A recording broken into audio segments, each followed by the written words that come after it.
Under new statewide legislation, teens who are under the age of 18 who are facing criminal charges will be moved out of the adult criminal justice system. They'll be placed in adolescent facilities instead. When the raise the age law went into effect yesterday, all of the 16 and 17-year-olds at Rikers Island were moved to the Horizon Juvenile Detention Center in the Bronx. This is a new system designed to provide the teens with age-appropriate treatment. There are a lot of criticisms of this change, saying the new location may end up being nothing more than an extension of Rikers Island. Here to discuss this, JoAnne Page. She's the president and CEO of the Fortune Society. This is a nonprofit that advocates for previously incarcerated men, women, and teenagers. Thank you for being here. It's my pleasure.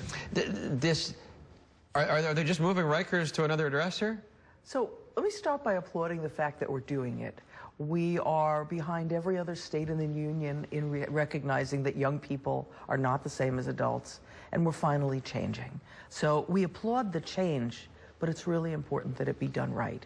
If you take the same culture that's at Rikers and you move the same staff that's at Rikers, you're going to end up simply moving Rikers. So we applaud the change. We just want to see it done right. You know, day one yesterday, there were some scuffles. We saw emergency vehicles responding to Horizon. 4 officers hurt in a fight with the teens. We spoke to the president of the Correction Officers Benevolent Association, the union for the correction officers, and here's what he said.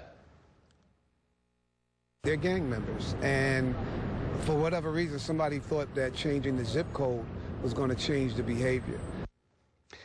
I mean, that plays into what you're saying. No, it doesn't, actually. At Fortune Society, we work with the same young people he's talking about, and if you create an environment where they're physically safe and where they're feeling nurtured, they thrive and you don't have violence.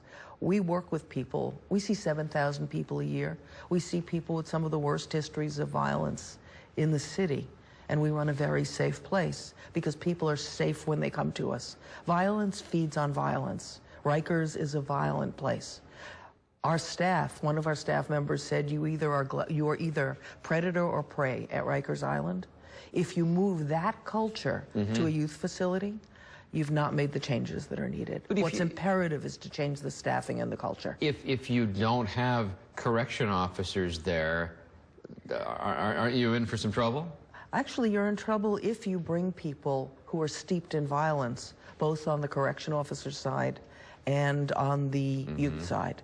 What you really want, and I think ACS is trying hard to do this, is people who are committed to working with youth, who have the skills to work with youth, who know how to de-escalate a situation rather than respond with violence. Some correction officers might be marvelous at this, but to move 300 correction officers wholesale against their will is a setup to recreate Rikers. So this is important, but it's important to do it right. So that could have been a different process where those officers who expressed an interest and a willingness and maybe some additional training should be allowed to apply for these jobs as well.